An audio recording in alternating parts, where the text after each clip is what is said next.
আসসালামু আলাইকুম প্রিয় শিক্ষার্থীরা, আশা করি তোমরা সকলে ভালো আছো এবং সুস্থ আছো। তোমাদের গুচ্ছ প্রিপারেশন আশা করি খুবই ভালো যাচ্ছে এবং তোমাদের গুচ্ছ বিশ্ববিদ্যালয়ের পরীক্ষার আগ মুহূর্তে তোমাদের প্রস্তুতিকে আরও সুদৃঢ় করার জন্য আমরা কোশ্চেন অ্যানালাইসিস ক্লাসগুলো তোমাদের জন্য নিয়ে এসেছি এবং তোমাদের সকলকে ক্লাসে স্বাগত জানাচ্ছি। আজকে আমরা দেখব জিএসটি বি ইউনিটে 2023-24 সেশনের প্রশ্ন বিশ্লেষণ ইংরেজি পার্টটা।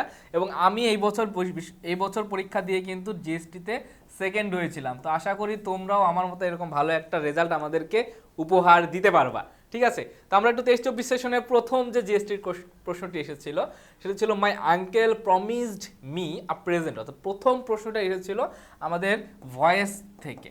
প্রথম প্রশ্নটা এসেছে আমাদের active to passive voice change থেকে। তাহলে ভয়েসে আমরা এখানে দেখতে পাচ্ছি যে my uncle promised me a present. আচ্ছা, ভয়েস চেঞ্জিংয়ের ক্ষেত্রে আমরা যে জিনিসটা মাথায় রাখবো সেটা হচ্ছে টেন্সের ব্যবহারটা। আগে টেন্সের ব্যবহারটা মাথায় রাখবো। খেয়াল করো এখানে আমার কি রয়েছে, এখানে রয়েছে পাস্ট ইনডিফিনিট টেন্স। কি রয়েছে? Past indefinite tense. আর পাস্ট ইনডিফিনিট টেন্সের আমরা যদি প্যাসিভ স্ট্রাকচারটা ফলো করি, প্যাসিভ স্ট্রাকচারটা কি? সেটা হচ্ছে একটা ওয়াজ অথবা ওয়্যার প্লাস V3 থাকে, তাই না? ওয়াজ অথবা ওয়্যার প্লাস V3 থাকে। আমরা আগে একটু অপশনগুলো থেকে দেখে নিব কোথায় আমার ওয়াজ ওয়্যার প্লাস V3 নাই, সেগুলো আগে একটু বাদ দিব। ওকে, সেগুলো একটু বাদ দিয়ে আমরা কি পাচ্ছি খেয়াল করো, এখানে হ্যাড বিন প্রমিসড রয়েছে, ওয়াজ ওয়্যার প্লাস V3 নাই, তাহলে এটা আমার কিন্তু আগেই বাদ। তারপরের অপশনগুলো খেয়াল করো, a present was promised by my uncle, I was promised a present by my uncle, I was promised by my uncle a present. মানে এইগুলাতে আমরা দেখতে পাচ্ছি ওয়াজ ওয়্যার প্লাস V3 রয়েছে। এখন আমাদের কাজটাকে আমাদের কাজটা হচ্ছে দেখবো আমরা অবজেক্ট কোনটা। অবজেক্ট হচ্ছে মি, তাই না? অবজেক্টটা হচ্ছে মি। তাহলে মি যদি অবজেক্ট হয় সেই অবজেক্টটাকে আমরা সামনে নিয়ে আসি। তার মানে এখানে রয়েছে এ প্রেজেন্ট, তাহলে বাদ, তাই না? তাহলে এই দুইটাতে আই হবে, তাই না? আই, তাহলে বি আর ডি এর ভিতরে আমরা একটু দেখবো I was promised a present by my uncle নাকি I was promised by my uncle a present. আমরা জানি বাই, এই যে বাইয়ের যে পার্টটা এটা কিন্তু সবার শেষে বসার, তার আগে আমাদের এই অপশনটা লাগবে। সেজন্য এই যে অবজেক্টকে আমরা আগে সাবজেক্ট করলাম আই, তারপরে was were plus V3, I was promised, তারপরে বাক্যের বাকি অংশ যেটা ছিল a present by my uncle, তাই না? এই পার্টটা কিন্তু আমরা পাচ্ছি। তো অপশন ডিতে আমরা যেটা দেখতে পাচ্ছি, অপশন ডিতে এই যে প্রেজেন্টটা কিন্তু আমার শেষে চলে গিয়েছে, সেজন্য আমরা এটা বাদ। আলটিমেটলি উত্তরটা হচ্ছে আমার বি নাম্বারটা। অর্থাৎ যে কোনো ভয়েসের আসলে উত্তর করার ক্ষেত্রে আমাদের প্রথম কাজটা থাকবে টেন্সের বিষয়টা আগে একটু ফিল আপ করে নেওয়া। ম্যাক্সিমাম প্রশ্নে দেখবার শুধুমাত্র টেন্সের বিষয়টা ফিল আপ করতে পারলে উত্তরটা বের হয়ে আসে। আর বাকি যেগুলোর ক্ষেত্রে অবজেক্টের হয়তো বা কোনো ভ্যারিয়েশন থাকতে পারে বা প্রিপোজিশনে কোনো একটা ভ্যারিয়েশন থাকতে পারে। ঠিক আছে, তাহলে প্রথম প্রশ্নটা আমরা পেলাম হচ্ছে ভয়েস থেকে। দেখে দ্বিতীয় প্রশ্নটা কোন টপিক থেকে এসেছে আমাদের? দ্বিতীয় প্রশ্নটা এসেছে when I am online I have liberty, the underline word is. আচ্ছা, এখানে আন্ডারলাইন ওয়ার্ডটা প্রশ্ন ছিল হচ্ছে অনলাইন। ওকে, আন্ডারলাইন প্রশ্নটা ছিল কি অনলাইন, এবং এই যে লাইনটা কিন্তু আমাদের টেক্সট বুক থেকে এসেছিল। যদিও টেক্সট বুক যদি আমরা না পড়ি, আমরা যদি পার্টস অফ স্পিচ হিসেবে ধরি, এই টপিকটা এসেছে কোথা থেকে? এই টপিকটা এসেছে আমাদের পার্টস অফ স্পিচ আইডেন্টিফিকেশন থেকে। আচ্ছা, এখানে বলছে হোয়েন আই এম অনলাইন। আচ্ছা, এই জিনিসটা কিন্তু খুবই প্রবলেমেটিক, বিভিন্ন জায়গায় কোথাও অ্যাডজেক্টিভ দেওয়া, কোথাও অ্যাডভার্ব উত্তর দেওয়া। খেয়াল করো অ্যাডজেক্টিভ হওয়ার শর্তটা কি? শর্তটা হচ্ছে যখন কোনো একটা নাউন বা প্রোনাউনকে আমার কি করবে? মডিফাই করবে। নাউন প্রোনাউন সম্পর্কে একটা অতিরিক্ত তথ্য দিবে। খেয়াল করো আই হচ্ছে কি একটা ব্যক্তি। আচ্ছা, ব্যক্তি কি কখনো অনলাইন হতে পারে? মানে একটা ব্যক্তি সে কি কখনো নিজেকে অনলাইন করতে পারে? পারে না। এটা কিন্তু ব্যক্তির কোনো দোষও না, কোনো গুণও না, কোনো কিছুই না। এটা কি প্রকাশ পাচ্ছে সে ব্যক্তিটা আসলে কোথায়? ব্যক্তিটা হচ্ছে কোথায়।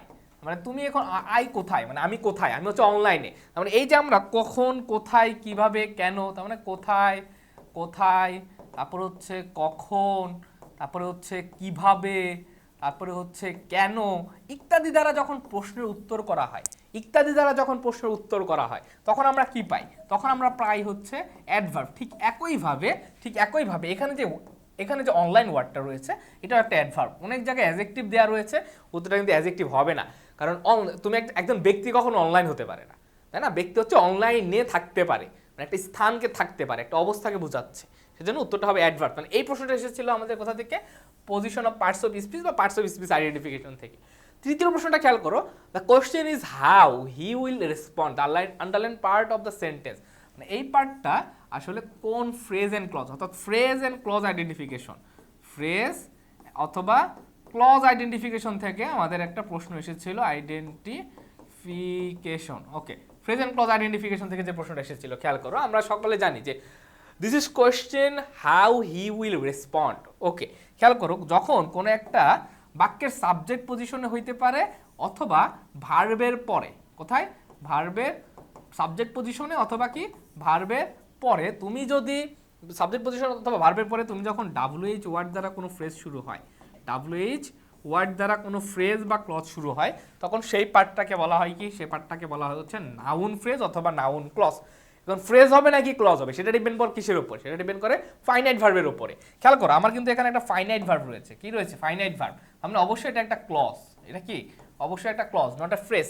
খেয়াল করো, এখানে দ্য কোশ্চেন ইজ হোয়াট, আমি যদি হোয়াট দ্বারা রিপ্লেস করি তাহলে কিন্তু দেখো খুব ইজিলি উত্তর পাচ্ছি, the question is what, the question is how he will respond. এই যে মূল ভার্ব, এই যে মূল ভার্ব, মূল ভার্বের পরে তুমি যখন WH ওয়ার্ড দ্বারা, মূল ভার্বের পরে WH ওয়ার্ড, এই যে হাউ, হাউ দ্বারা কিন্তু একটা ক্লজ শুরু হয়েছে, তাহলে মূল ভার্বের পরে বা সাবজেক্ট পজিশনে যখন WH ওয়ার্ড দ্বারা তুমি কোনো একটা ক্লজ পাচ্ছ, তখন সেটাকে কি বলবা, সেটাকে বলবা নাউন ক্লজ।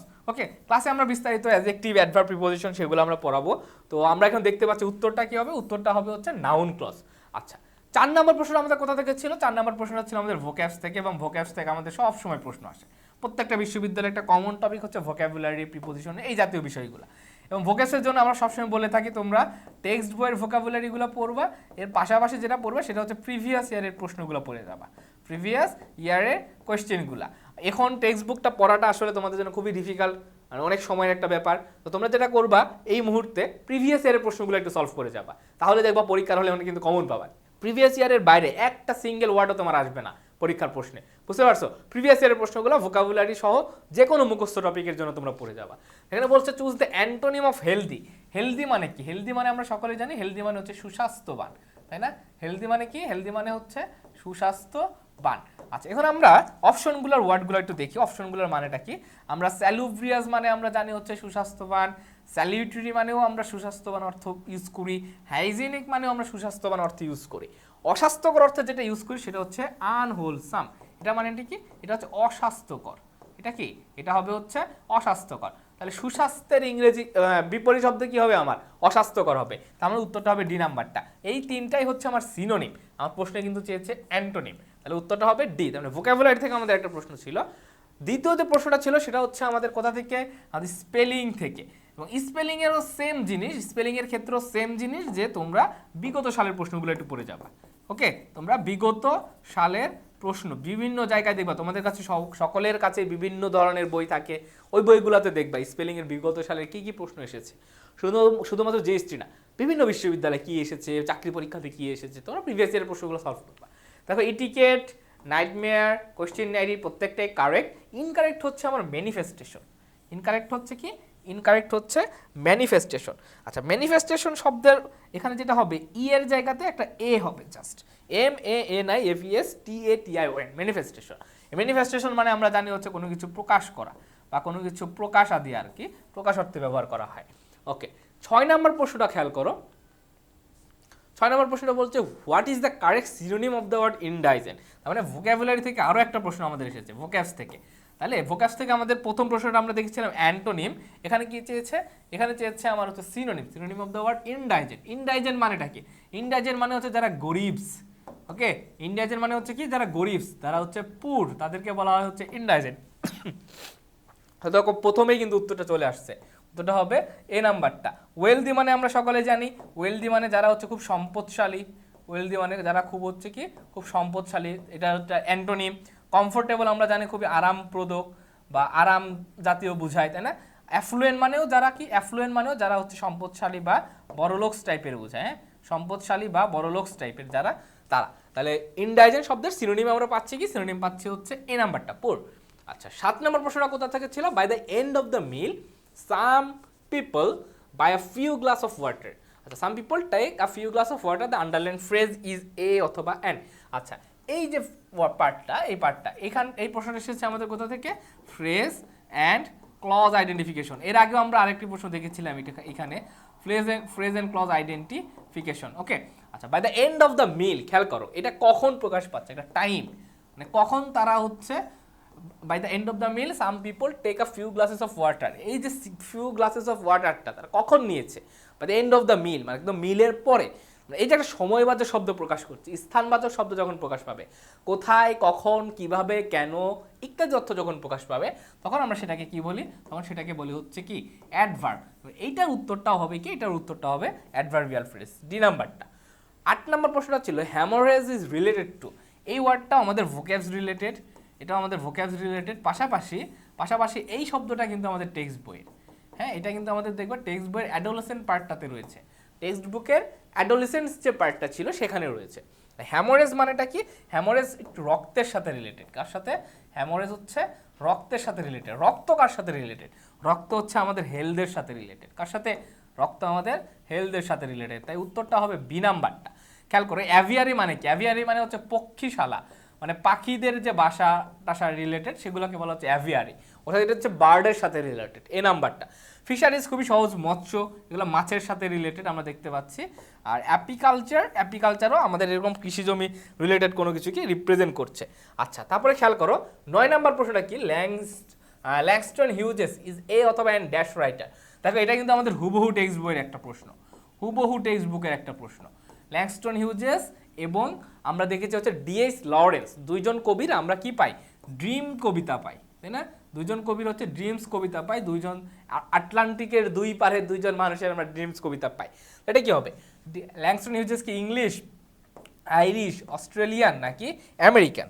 হ্যাঁ, অস্ট্রেলিয়ান নাকি আমেরিকান? খেয়াল করো ল্যাংস্টন হিউজেস তিনি হচ্ছেন আমেরিকান, আর ডিএইচ লরেন্স যিনি ছিলেন তিনি ছিলেন হচ্ছে ইংলিশ বা ব্রিটিশের, তিনি ছিলেন ইংলিশ বা ব্রিটিশ নাগরিক। তাহলে উত্তরটা হবে কি, উত্তরটা হবে আমার ডি নাম্বারটা, আমেরিকান। তোমাদের টেক্সট বইতে যতগুলা কবির নাম রয়েছে, যতগুলা লেখক রয়েছে ইংলিশ ফার্স্ট পেপারে, তারা আসলে কোন অঞ্চলে বসবাস করত এবং তাদের রিনাউন্ড অর্থাৎ প্রমিনেন্ট কোনো বই যেটা আমাদের টেক্সট বই উল্লেখ রয়েছে, বা প্রমিনেন্ট যে কবিতাটা আমাদের টেক্সট বই উল্লেখ রয়েছে, এটা তোমরা একটু পড়ে যাবা খুব ভালোভাবে। আমাদের টেক্সট বইগুলোতে দেখবা বিভিন্ন লেখকের বিভিন্ন কবিতা রয়েছে, তাই না? আমরা দেখি টু দ্য মুন রয়েছে, আমরা স্কুল বয় কবিতা পেয়েছি, বিভিন্ন কবিতাগুলো রয়েছে। এই লেখকগুলা একটু জীবনগুলা টেক্সট বইয়ে যেটুকু আছে জাস্ট ওইটুকু পড়ে যাবা, তাহলে কমন পাবা। 10 নম্বরে খেয়াল করো, 10 নম্বর প্রশ্নটা হচ্ছে which of the following word means to emit a faint or intermittent light. Faint or intermittent light বলতে বোঝায় একটা ক্ষীণ আলো, ঠিক আছে?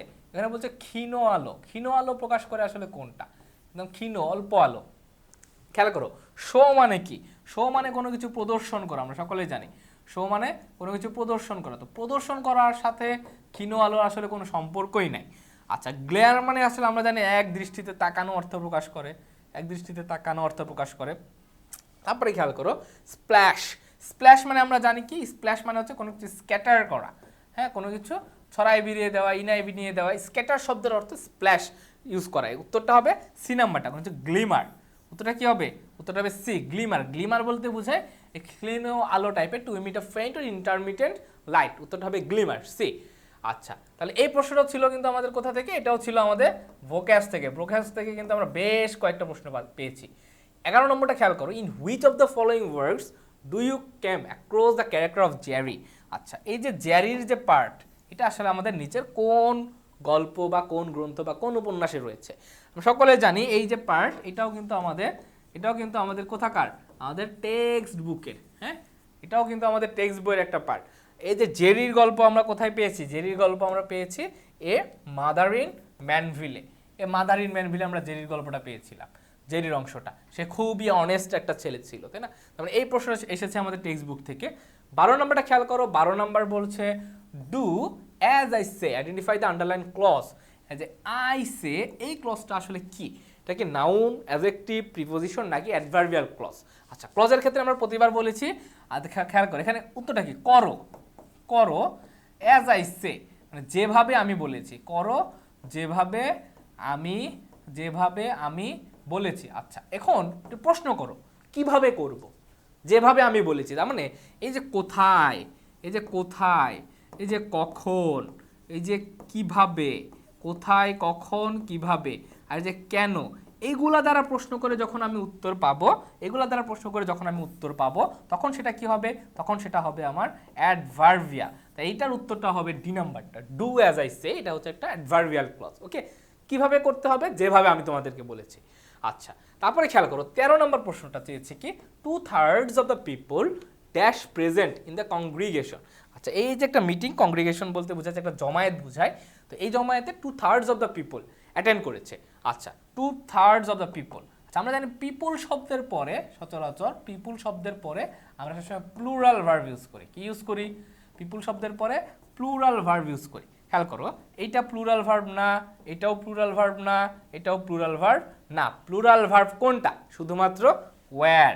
তাই উত্তরটা হবে আমার সি নাম্বারটাতে, 2/3 of the people were present in the congregation. Congregation বলতে একটা জমায়েতকে বোঝায় আর কি, যেখানে অনেক মানুষ টানুষ থাকে আর কি, তাদেরকে বলা হচ্ছে জমায়েত। ওকে, তারপরে খেয়াল করো, তাহলে এই যে প্রশ্নটা এটা কিন্তু এসেছে আমাদের রাইট ফর্ম অফ ভার্বের, রাইট ফর্ম অফ ভার্বের যে সাবজেক্ট ভার্ব এগ্রিমেন্ট যে পার্টটা রয়েছে, সাবজেক্ট ভার্ব এগ্রিমেন্টের যে পার্টটা, সেখান থেকে কিন্তু এই প্রশ্নটা আমাদের এসেছে।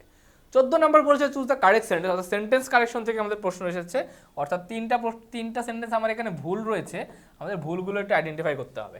খেয়াল করো, হি বট আ $300 সুইট। খেয়াল করো, এই যে সুইট, এই সুইটটা হচ্ছে একটা নাউন। সুইটটা কি?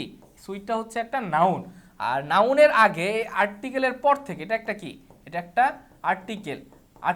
আর এই যে মাঝখানে এটা মানে একটা আর্টিকেল আর একটা নাউনের মাঝে যা বসবে সেটাকে কি বলবো আমরা? সেই পুরোটাকে, এই যে পুরোটা, এই পুরোটাকে বলবো আমরা একটা অ্যাডজেক্টিভ। আর অ্যাডজেক্টিভ, হ্যাঁ অ্যাডজেক্টিভ কি হয় না? অ্যাডজেক্টিভ কখনো প্লুরাল হয় না। অ্যাডজেক্টিভ কি হয় না? কখনো প্লুরাল হয় না। এই যে সুইট আর হচ্ছে এর মাঝের যে পার্টটা, এই পুরোটাই হচ্ছে অ্যাডজেক্টিভ। এটা নিয়মটা কি? অ্যাডজেক্টিভ আসলে জীবনে কখনো প্লুরাল হতে পারবে না। তুমি অ্যাডজেক্টিভের সাথে কখনো এস বাই এস যোগ করার রাইট নাই তোমার। এখানে খেয়াল করো, হান্ড্রেডস এস যুক্ত করে একটা বিরাট ভুল করে ফেলছে। তাহলে এই হান্ড্রেডসটা আসলে এখানে হবে না, তো এটা আমার বাদ, এটা ইনকারেক্ট সেন্টেন্স। ওকে, তারপরে খেয়াল করো, the headmaster and the secretary were present at the meeting. আচ্ছা, অ্যান্ড যুক্ত দুইটা নাউন, কি কি? একটা হচ্ছে হেডমাস্টার, একটা হচ্ছে কি? আরেকটা হচ্ছে সেক্রেটারি। অ্যান্ড যুক্ত দুইটা নাউনের পূর্বে যদি একটা দা থাকে, কয়টা দা? একটা দা থাকলে আমার ভার্ব হবে সিঙ্গুলার। কি হবে? ভার্ব হবে সিঙ্গুলার। আর যদি আমার দুইটা দা থাকতো, যদি দুইটা দা থাকতো তাহলে ভার্ব হইতো প্লুরাল। ভার্ব কি হইতো? ভার্ব হইতো প্লুরাল। খেয়াল করো, এখানে আমার দা রয়েছে কয়টা? নাউনের পূর্বে আমার এখানে দা রয়েছে হচ্ছে একটা, শুধুমাত্র একটা দা রয়েছে, হেডমাস্টার অ্যান্ড সেক্রেটারি। কিন্তু এখানে আবার নাউন দিয়ে দিয়েছে কি? প্লুরাল। তার মানে এখানে প্লুরাল না হয়ে এখানে হবে হচ্ছে কি? ওয়াজ। হয় এটা হবে the headmaster and secretary was present in the meeting, অথবা তুমি এটাকে এইভাবে লিখতে পারো, the headmaster and the secretary were present in the meeting. অর্থাৎ তুমি যদি এখানে ভার্ব প্লুরাল করতে চাও তাহলে দুইটা নাউনের পূর্বে আমাকে দা দিতে হবে, আর যদি ভার্ব সিঙ্গুলারে রূপান্তর করতে চাও তাহলে একটা নাউনের পূর্বে দা রয়েছে, তাহলে এটা হবে। তাহলে এটাও আমার ইনকারেক্ট সেন্টেন্স। তারপরে খেয়াল করো, you look as though you are expecting some bad news. আচ্ছা, এই যে নিয়মটা, এটা আমাদের রাইট ফর্ম ভার্বে এটা খুবই পরিচিত একটা নিয়ম। সেটা হচ্ছে আমরা জানি অ্যাজ ইফ, অ্যাজ ইফ আর হচ্ছে কি? আর হচ্ছে since. As though, as if আর হচ্ছে সিন্স। এদের ক্ষেত্রে এদের পূর্বে যদি আমার প্রেজেন্ট টেন্স থাকে, কি থাকে? এদের পূর্বে যদি প্রেজেন্ট টেন্স থাকে তাহলে এদের পরে আমাকে বসাইতে হবে হচ্ছে পাস্ট ইনডিফিনিট। ওকে, পাস্ট ইনডিফিনিট। এদের পূর্বে যদি পাস্ট ইনডিফিনিট থাকে, এদের পরে বসাইতে হবে কি? পরে বসাইতে হবে পাস্ট পারফেক্ট। এখানে আমরা একটু অপশনে কি বলেছে খেয়াল করো, ইউ লুক অ্যাজ দো এর পূর্বে কি রয়েছে? Present tense. অ্যাজ দো এর পূর্বে প্রেজেন্ট টেন্স রয়েছে, তাহলে অ্যাজ দো এর পূর্বে প্রেজেন্ট টেন্স থাকলে পরে কি বসবে?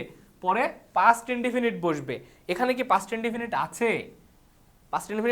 না, প্রেজেন্ট কন্টিনিউয়াস রয়েছে। তার মানে এখানে ইউ ওয়্যার, হ্যাঁ ইউ ওয়্যার বা এরকম হবে। তাহলে উত্তরটা এটাও ভুল। তাহলে উত্তরটা কারেক্ট হচ্ছে ডি নাম্বারটা, তাই she would rather not attend the programme. D নাম্বারটা হচ্ছে কারেক্ট। তার মানে এ বি সি তিনটাই আমার ভুল। মানে এই প্রশ্নটা এসেছে আমাদের সেন্টেন্স কারেকশনের পার্ট। আচ্ছা, 15 নম্বরটা খেয়াল করো।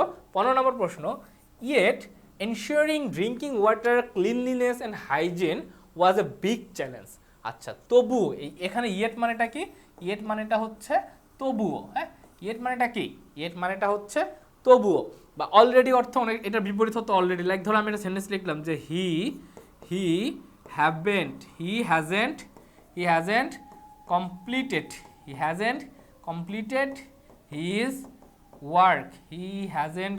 His work. আচ্ছা, he he hasn't completed his work yet. এখানে ইয়েট মানেটা কি? এখানে ইয়েট মানেটা হচ্ছে এখনো। তার মানে ইয়েটের কিন্তু বিভিন্ন অর্থ থাকে। হ্যাঁ, এখানে যেমন ইয়েট একটা অ্যাডভার্ব, এটা একটা অ্যাডভার্ব, ঠিক একইভাবে তবুও অর্থ যখন প্রকাশ করবে তখন এটা একটা অ্যাডভার্বের মতো কাজ করবে। তাহলে yet ensuring drinking water cleanliness and hygiene was a big challenge. অর্থাৎ ইনশোরিং করা, যে ড্রিঙ্কিং ওয়াটার ক্লিনলিনেস এবং হাইজিন ইনশোরিং করাটা এখনও আসলে একটা বিগ চ্যালেঞ্জ, বা তবুও, বা এখানেও আমরা কিন্তু এখনও অর্থ প্রকাশ করতেছে, তবু অর্থ দুইটাভাবেই তুমি ট্রান্সলেট করতে পারো। তাহলে এটা হবে কি? এটা হবে একটা অ্যাডভার্ব। এটা এসেছে আমাদের হচ্ছে পার্টস অফ স্পিচ আইডেন্টিফিকেশন থেকে, parts of speech identification. Okay, parts of speech identification থেকে প্রশ্নটা এসেছে। 16 নম্বরটা খেয়াল করো। 16 নম্বরটা sentence, choose the incorrect sentence. Okay, incorrect sentence choose করতে বলছে। আমরা দেখি neither you nor his in a crisis correct রয়েছে, কারণ আমরা জানি either dot dot or, neither dot dot nor, not only dot dot but also. এদের ক্ষেত্রে কি হয়? এদের ক্ষেত্রে দ্বিতীয় সাবজেক্ট অনুযায়ী ভার্ব বসে। দ্বিতীয় সাবজেক্ট হি, পরবর্তীতে হিজ বসে, ইজ বসেছে, কোনো সমস্যা নাই। আচ্ছা, তারপরে খেয়াল করো বি নাম্বারটা বলছে হি রিফ্রেন্ড, তাকে মানে বিরত রাখে, হ্যাঁ, নিজেকে বিরত রাখে বা দূরে রাখে, himself from taking any medicine. এইখানেও আমরা কোনো ভুল পাচ্ছি না, কারণ রিফ্রেনের সাথে সবসময় একটা কি বসে? ফ্রম বসে। আচ্ছা, তারপরে খেয়াল করো ডি নাম্বারটা হি ওয়াজ হ্যাংড ফর মার্ডার। আমরা জানি HANGED,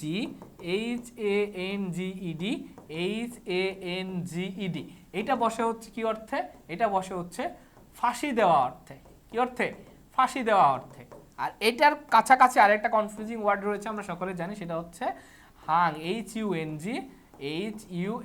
এটা বসে কখন? এটা হচ্ছে কোনো বস্তু ঝুলানো অর্থে। হ্যাঁ, কোনো বস্তু ঝুলানো অর্থে, মানুষ ঝুলানো অর্থে ব্যবহার করা হয় HANGED। তেমন এটাও কারেক্ট। তার ইনকারেক্ট সেন্টেন্স যেটা, সেটা হচ্ছে এই যে হি রিসেম্বলস টু। রিসেম্বলস হচ্ছে এমন একটা ওয়ার্ড যার পরে তুমি আর কখনো প্রিপোজিশন ইউজ করতে পারবে না। এখানে প্রিপোজিশন ইউজ করে ফেলছে, রিডান্ডেন্সি ভুল। তাহলে উত্তরটা হবে সি নাম্বারটা। প্রশ্ন চেয়েছে কোনটা? Incorrect sentence. ওকে, আচ্ছা, তারপরে খেয়াল করো 17 নাম্বারটা, দ্য ফ্যাক্টরি টার্নস। এটা যদিও আমাদের টেক্সট বইয়ের একটা পার্ট, তারপরও এটা কিন্তু আমাদের এসেছে একটা ফ্রেজাল ভার্ব থেকে। কোথা থেকে?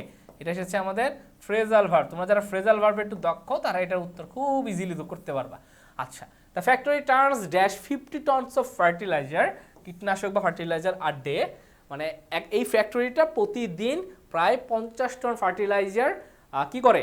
বের করে বা উদ্ঘাটন করতেছে। তাহলে টার্নস শব্দের সাথে আমরা যখন আউট শব্দটা যুক্ত করব, তখন এটা একটা অর্থবোধক ওয়ার্ড হয়ে যায়। তাহলে টার্ন আউট মানে হচ্ছে যে এই ফ্যাক্টরি এই যে 50 টন ফার্টিলাইজার উৎপাদন করতেছে বা বের করছে, এই অর্থে টার্ন আউট শব্দটা ব্যবহার করে, এটা ফ্রেজাল ভার্ব।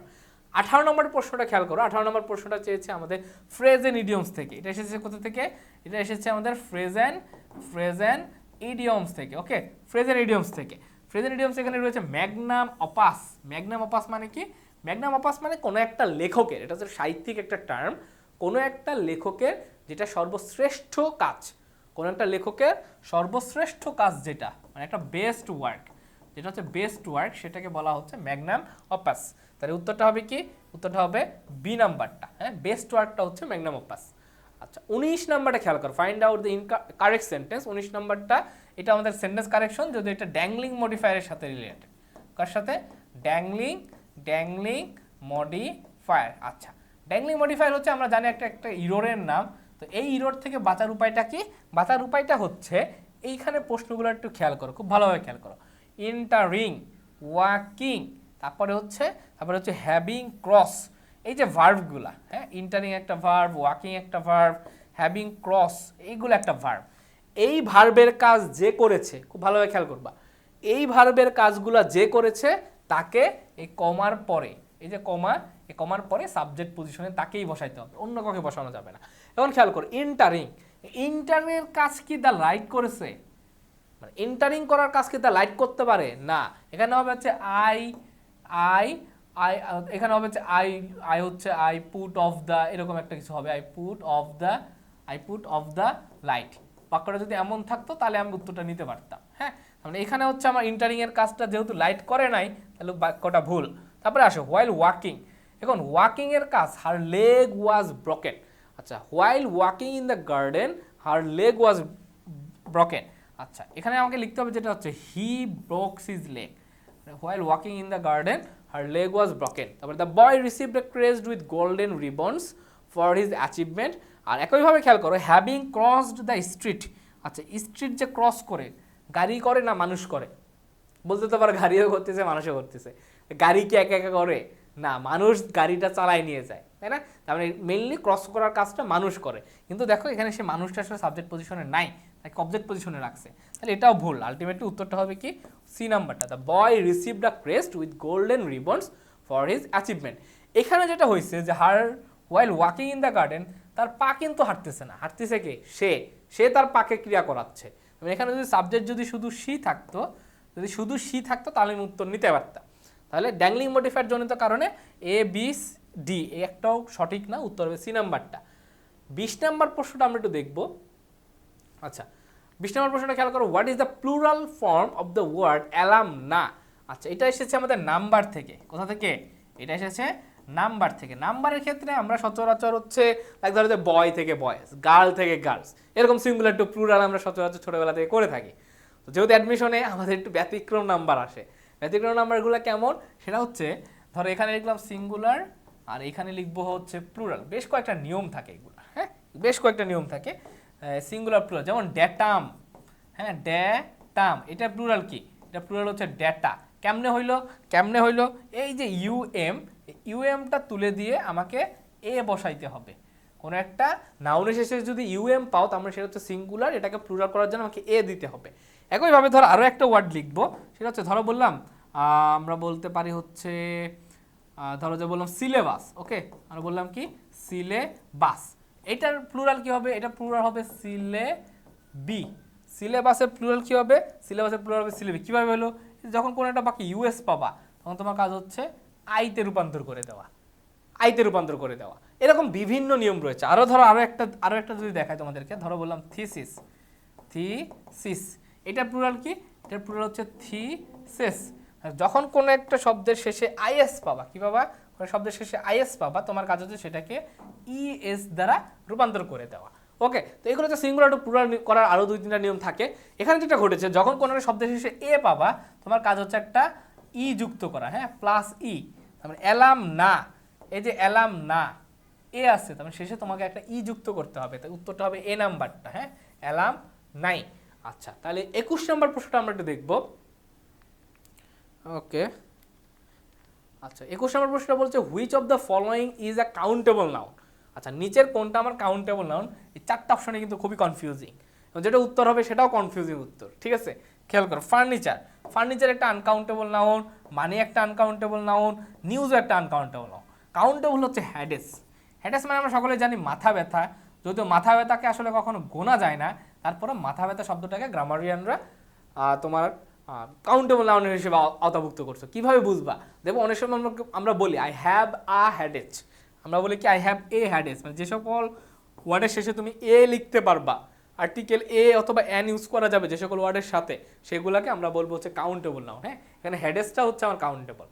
22 নম্বরটা খেয়াল করো, রিকোর্স, প্রিপোজিশন থেকে প্রশ্নটা এসেছে, এবং প্রিপোজিশন থেকে জেসি বিউনিটের টেস্ট অফ বিশ্লেষণে খুব মোটামুটি কঠিন প্রশ্ন এসেছিল, এবং প্রত্যেকটা প্রিপোজিশনে আমাদের অ্যাপ্রোপ্রিয়েট প্রিপোজিশনের। ওকে, আচ্ছা, recourse dash arms is not the best solution to hostility between countries. আচ্ছা, বলছে হচ্ছে আর্ম মানে অস্ত্রের ব্যবহারটা আসলে সর্বোত্তম পন্থা না। কিসের ক্ষেত্রে? যখন কোনো একটা কান্ট্রি, দুইটা দেশের ভিতরে যখন শত্রুতা বাঁধে, সেটা সমাধান করার জন্য আসলে অস্ত্র হাতে নেওয়াটাই আসলে সর্বোত্তম পন্থা না, সেটাই বলতে চেয়েছে। সেই অর্থে যে অস্ত্র হাতে নেওয়া অর্থে রিকোর্স শব্দের সাথে যেটা বসে সেটা হচ্ছে কি টু। রিকোর্স টু একটা অ্যাপ্রোপ্রিয়েট প্রিপোজিশন, সেটা হচ্ছে কোনো কিছু হাতে নেওয়া বা টেক করা অর্থে ব্যবহার করা হয়। আচ্ছা, তাই এটা গেল প্রিপোজিশন। 23 নম্বর প্রশ্নটা সেটাও এসেছে আমাদের কোথা থেকে? প্রিপোজিশন থেকে। আচ্ছা, এটাও এসেছে আমাদের প্রিপোজিশন থেকে। আচ্ছা, খেয়াল করো, দ্য পাকিস্তানের রুলার্স ইউজড উইপন্স মানে আমরা জানি হচ্ছে মরণাস্ত্র বোঝায়, dash us instead of defending us from external enemies. আচ্ছা, এখানে খেয়াল করো যে পাকিস্তানি যে রুলার্সরা ছিল, পাকিস্তানি যে বাহিনীগুলো ছিল, তারা কি করছে? আমাদের ওপরেই আসলে আমাদের যে মরণাস্ত্র সেগুলো ব্যবহার করছে, আমাদেরকে আসলে বাইরের এনিমি যারা, মানে এক্সটার্নাল এনিমি, বাইরের শত্রু যারা, তাদের হাত থেকে রক্ষা করার পরিবর্তে। তো এই অর্থে কিন্তু আমরা এখানে ইউজড উইপন্স আমরা দুইটাকে লিখতে পারি, একটা লিখতে পারি অন লিখতে পারি, বা টুয়ার্ডসও লিখতে পারি। উত্তর অর্থগত দিক থেকে কিন্তু আমার দুইটাই উত্তর, হ্যাঁ, টুয়ার্ডস আস অথবা ইউজড ওয়েপন্স অন আস। যেহেতু আমার উত্তরে প্রথমে অন রয়েছে, তাই উত্তরটা নিব আমরা বি নাম্বারটা। হ্যাঁ, কারো ওপরে কোনো কিছু আরোপ করা অর্থে, কারো ওপরে কোনো কিছু করা অর্থে আমরা বলবো অন। 24 নম্বর প্রশ্নটা, এটাও ছিল আমাদের প্রিপোজিশন থেকে, এটাও আমাদের এসেছে প্রিপোজিশন, হ্যাঁ এটাও এসেছে আমাদের প্রিপোজিশন থেকে। সেটা কি ছিল? 24 নম্বর বলছে সেন্ট্রাল ড্যাশ নজরুলস রিভেলিয়ন। রিভেলিয়ন মানে আমরা জানি হচ্ছে বিদ্রোহ, রিভেলিয়ন মানে কি? বিদ্রোহ। Was his rejection of social hierarchy. Social hierarchy বলতে সমাজের যে বিধি ব্যবস্থা, সমাজের যে এত বিধি নিষেধ, সেটাই ছিল আসলে তার বিদ্রোহের মূল কেন্দ্রবিন্দু। বিদ্রোহের মূল কেন্দ্রবিন্দু যে র বা এর অর্থে আমরা কি ব্যবহার করি? Central of Nazrul's rebellion. নজরুলের বিদ্রোহের কেন্দ্র ছিল, বিদ্রোহের এদের র বা এর আসতেছে, এজন্য আমরা কি ব্যবহার করি? অফ ব্যবহার করি। তাই উত্তরটা হবে এ নাম্বারটা, খুব এটা প্রিপোজিশন। তারপরে 25 নম্বরটা খেয়াল করো, education এনরিচেস us dash knowledge and skills. খেয়াল করো, এটাই কিন্তু আমাদের টেক্সট বইয়ের একটা লাইন, তারপরও এটা এসেছে আমাদের কোথা থেকে? আমাদের প্রিপোজিশন হিসেবে এসেছে। কোথা থেকে? প্রিপোজিশন হিসেবে। এনরিচ শব্দের সাথে আমরা একটাই প্রিপোজিশন ইউজ করি, এনরিচ শব্দের সাথে একটাই প্রিপোজিশন ইউজ করি, সেটা হচ্ছে কি? এনরিচেস আস উইথ। হ্যাঁ, উত্তরটা হবে উইথ নলেজ, বি নাম্বারটা। এটা আমাদের টেক্সট বইয়ের হুবহু একটা লাইন। আচ্ছা, 26 নাম্বারটাতে আসো, ইট ওয়াজ 10 to 12। ইট ওয়াজ 10 to 12 বলতে বোঝাচ্ছে হচ্ছে 10 to 12 বলতে বোঝায় 11টা 50। হ্যাঁ, ইট ওয়াজ 10 to 12 বলতে বোঝায় 11টা 50।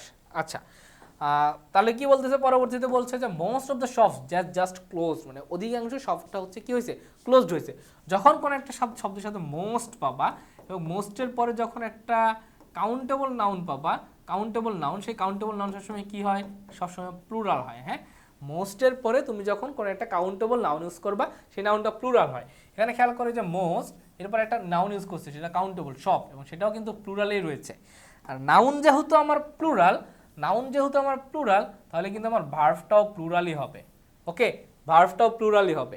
এখন খেয়াল করো, ভার্ব প্লুরাল না কোনটা আগে সেটা বাদ দিব, না হচ্ছে ওয়াজ, তাহলে এটা আমার আগেই বাদ। এখন আর, হ্যাভ, হ্যাড তিনটা রইল, কোনটা নিব? খুবই সহজ। খেয়াল করো, এখানে কিন্তু আমার পাস্ট টেন্স রয়েছে, তাই না? এখানে কি রয়েছে? এখানে পাস্ট টেন্স। তার মানে আমার একটা বাক্যের যদি এক পাশে পাস্ট টেন্স থাকে, অপর পাশেও অবশ্যই আমার পাস্ট টেন্স ইউজ করতে হবে। তাহলে পাস্ট টেন্স রয়েছে কোথায়? এখানে নাই, এখানে নাই, তাই উত্তরটা হবে ডি নাম্বারটা। হ্যাভের পাস্ট টেন্স হচ্ছে কি? Had. The most of the shops had just closed, মাত্রই বন্ধ করা হলো। ওকে, আচ্ছা, তার মানে এই প্রশ্নটাও এসেছে কিন্তু আমাদের কোথা থেকে? রাইট ফর্ম অফ ভার্বের যে sequence of tense, ST, sequence of টেন্সের নিয়ম থেকে। 27 নম্বরটা, Homer describes a race of man who dash from the gods. Okay, Homer describes a race of man who dash from the gods. আচ্ছা, আমরা প্রথমে দেখব হোমার হচ্ছে আমরা জানি একটা খুবই জগৎ বিখ্যাত একজন লেখকের নাম, কবির নাম। Describes a race of man মানে এমন একটা জাতির কথা তিনি ডিসক্রাইব করেছিল যে সৃষ্টিকর্তা থেকে আবির্ভূত হয়েছিল। এই যে পাস্ট, মানে এখানে আমাকে কি ইউজ করতে হবে? এখানে আমাকে পাস্ট টেন্স ইউজ করতে হবে, কারণ অতীতে সে একটা ঘটনার বর্ণনা দিয়েছে। হ্যাঁ, আবির্ভাব হওয়া, আবির্ভাব অর্থে আমার এই শব্দটা ব্যবহার করা হয়েছে। তাহলে খেয়াল করো, পাস্ট টেন্স না কোনটা আগে সেটা একটু বাদ দিব।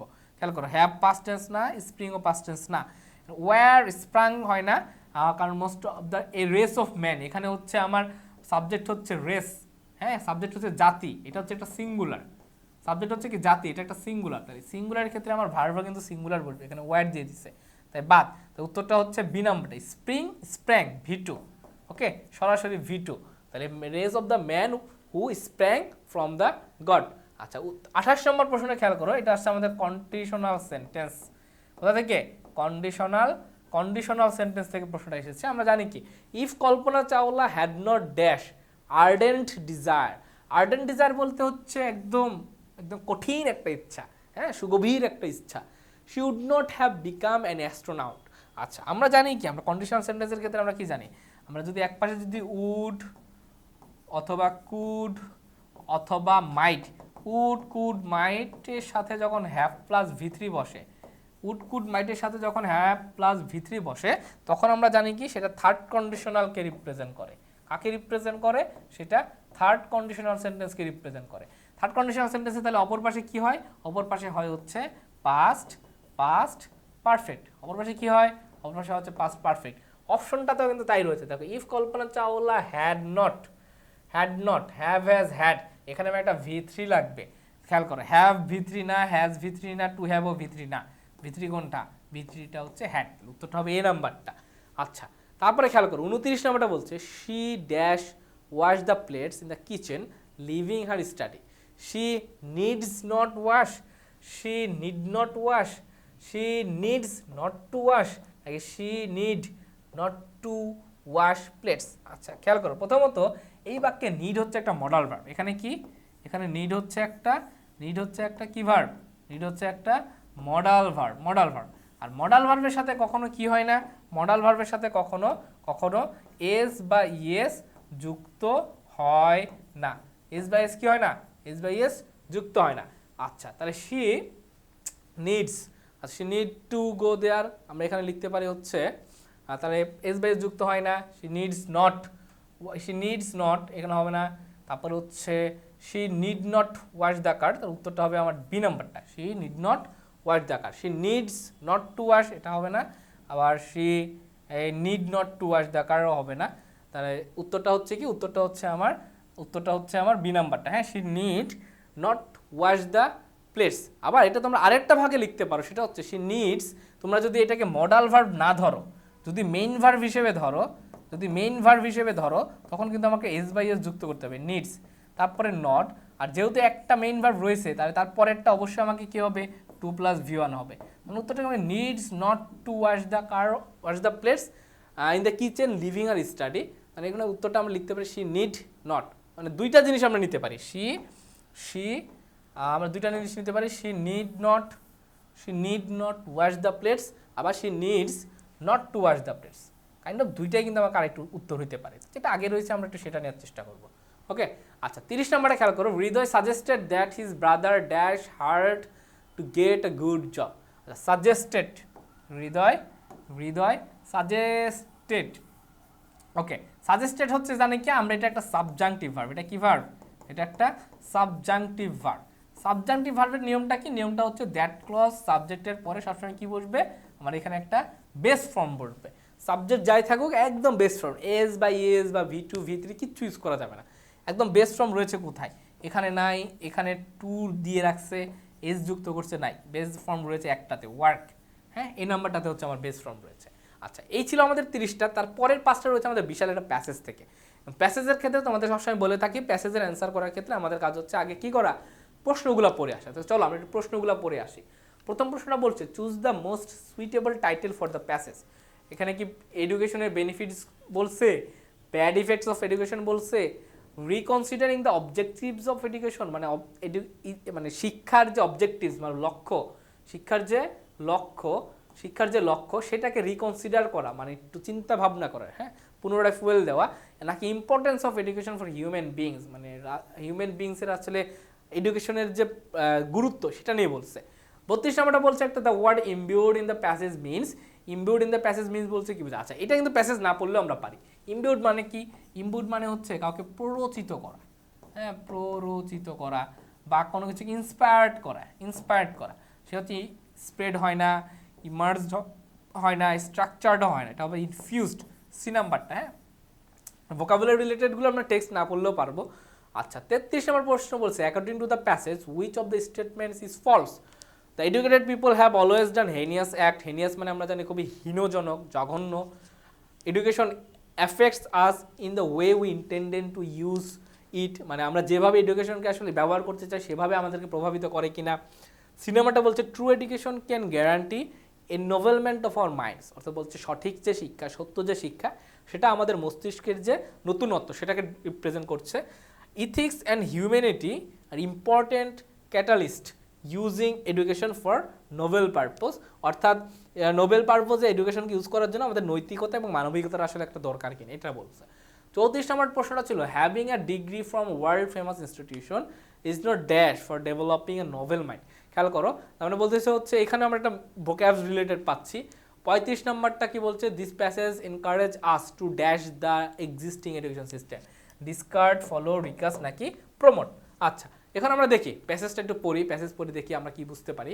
বলছে দ্য প্রাইমারি পারপোজ, প্রধান লক্ষ্য of education is to make our lives easy and beautiful in all aspects. এডুকেশনের যে মূল লক্ষ্য সেটা হচ্ছে আমাদের লাইফটাকে বিউটিফুল করা এবং সহজতর করা।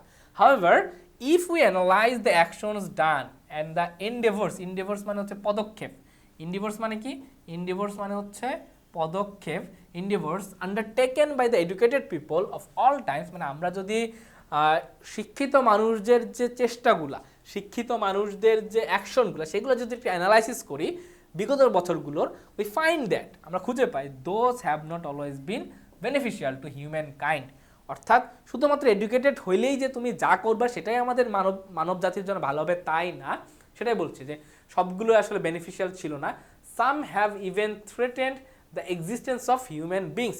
অর্থাৎ এই যে শিক্ষিত মানুষরা যে অ্যাকশনগুলো নিয়েছে, যে পদক্ষেপগুলো নিয়েছে, এগুলো যে সবসময় বেনিফিশিয়াল ছিল তা না, এমনকি কিছু কিছু পদক্ষেপ আমাদের মানব জাতির অস্তিত্বের জন্য হুমকি স্বরূপ ছিল। দাস এভাবেই এডুকেশন অ্যাট মেনি টাইমস, অনেক সময় অর্থাৎ শিক্ষা অনেক সময় কি করছে, has failed to serve it's primary purpose. অর্থাৎ এভাবেই বিভিন্ন সময় শিক্ষার যে মূল লক্ষ্য, যে আমাদের জীবনকে সহজ এবং সুন্দর করা, এই মূল লক্ষ্য থেকে আসলে সে ব্যর্থ হয়েছে। হোয়াই ডাজ ইট হ্যাপেন, এটা আসলে কেন হচ্ছে? Education gives us knowledge and skills and eventually provides us with power. Education আমাদের জ্ঞান দিচ্ছে, দক্ষতা দিচ্ছে এবং আমাদেরকে ক্ষমতা দিচ্ছে।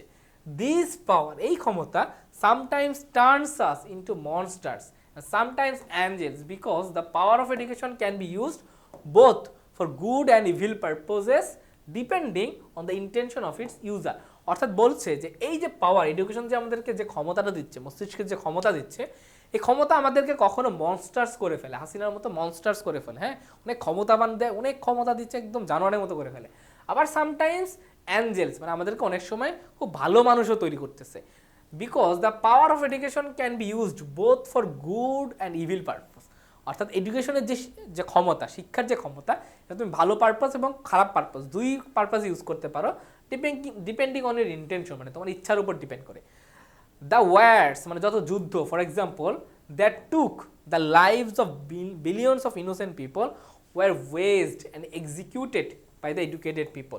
অর্থাৎ পৃথিবীতে যতগুলো যুদ্ধ বিগ্রহ হয়েছে, যতগুলো যুদ্ধ বিধ্বস্ত এরিয়াগুলো রয়েছে, এখানে আসলে যুদ্ধের দামামা বাজিয়েছে হচ্ছে এই শিক্ষিত মানুষজনরা। গরিব মানুষ আসলে যুদ্ধের দামামা বাজায় না। অর্থাৎ আমেরিকা বসে বসে, আমেরিকার প্রেসিডেন্ট হচ্ছে ডোনাল্ড ট্রাম্প, সে বসে বসে হচ্ছে যুদ্ধের দামামা বাজাবে, বুঝতে পারছো? এটা তো প্রচুর শিক্ষিত মানুষজন, প্রচুর শিক্ষিত, কিন্তু তার যে পারপাসটা হচ্ছে ইভিল পারপাস। হেইনিয়াস স্ক্যামস, মানে হচ্ছে খুবই জঘন্য যে অপরাধগুলা, and horrific incidents of corruption, অর্থাৎ এই যে জঘন্য এবং হরিফিক ইনসিডেন্টস অফ কারাপশন, দুর্নীতি, were also committed by the individuals having high educated degrees from world famous institution. মানে বলতে হচ্ছে যে ওয়ার্ল্ডের বিখ্যাত যে ইনস্টিটিউশনগুলো থেকে ডিগ্রি নিয়ে আসার পরেও তোমরা আসলে পৃথিবীর সবচেয়ে বড় বড় দুর্নীতি করতেছো। যেমন বাংলাদেশে কি হচ্ছে, বাংলাদেশে তুমি কখনো দেখছো যে কৃষকরা আসলে দুর্নীতি করে? তুমি কি বাংলাদেশে দেখছো যে হচ্ছে খেতে কাজ করে, যে হচ্ছে তোমার দোকানদার, সে দুর্নীতি করে? দুর্নীতি করে কারা? এই যে এসি রুমে বসে রয়েছে যেসব আমলারা, সচিবরা, তারা হচ্ছে বড় বড় দুর্নীতি করে। ওই যে বালিশ কাণ্ড, তাই না, দেখবে কারা করছে এগুলো? আমাদের দেশে আমলারা করছে। মানে আমলারা হচ্ছে কিন্তু বাইরের বিভিন্ন দেশ থেকে অনেক ডিগ্রি নিয়ে আসছে, অনেক শিক্ষিত তারা, শিক্ষার দিক থেকে আমরা তাদের সাথে পারবো না, কিন্তু দুর্নীতিতে কিন্তু তারা সেরা, তাদের কথাই কিন্তু এখানে বলছে। So education does not always guarantee, অর্থাৎ এডুকেশনই আসলে সবসময় আমাদেরকে নিশ্চয়তা দেয় না, beauty and enable us unless it is imbued with morality, ethics and humanity. এটা হচ্ছে আমাদের নৈতিকতা, আমাদের যে মরালিটি এবং আমাদের মানবিকতার উপর আসলে ডিপেন্ড করতেছে। এর মাধ্যমে আমরা কি দেখতে পাচ্ছি? আমরা দেখতে পাচ্ছি হচ্ছে এই যে চারটা অপশন ছিল, আসলে এখানে বেনিফিটসও বলে নাই, ব্যাড ইফেক্টসও বলে নাই, ইম্পর্টেন্স অফ এডুকেশনও বলে নাই। এখানে বলছে হচ্ছে রিকনসিডারিং দ্য অবজেক্টিভস অফ এডুকেশন। আমাদের এডুকেশনের যে অবজেক্টিভস, এডুকেশনের যে মূল লক্ষ্য, এই মূল লক্ষ্যটাকে আসলে আমরা একটু রিকনসিডার করলাম, হ্যাঁ, আমরা আবার একটু ভাবলাম। এই অর্থে এটা উত্তরটা হবে সি নাম্বারটা, হ্যাঁ, টাইটেল। 32 নাম্বারটা তো আমরা করলাম, 33 নাম্বারটা বলছে কোনটা ফলস। খেয়াল করো, আমাদের যে প্যাসেজটা পড়লাম সেখানে কিন্তু বলে না যে এডুকেটেড পিপল হ্যাভ অলওয়েজ ডান, তারা কিন্তু অলওয়েজ করে না।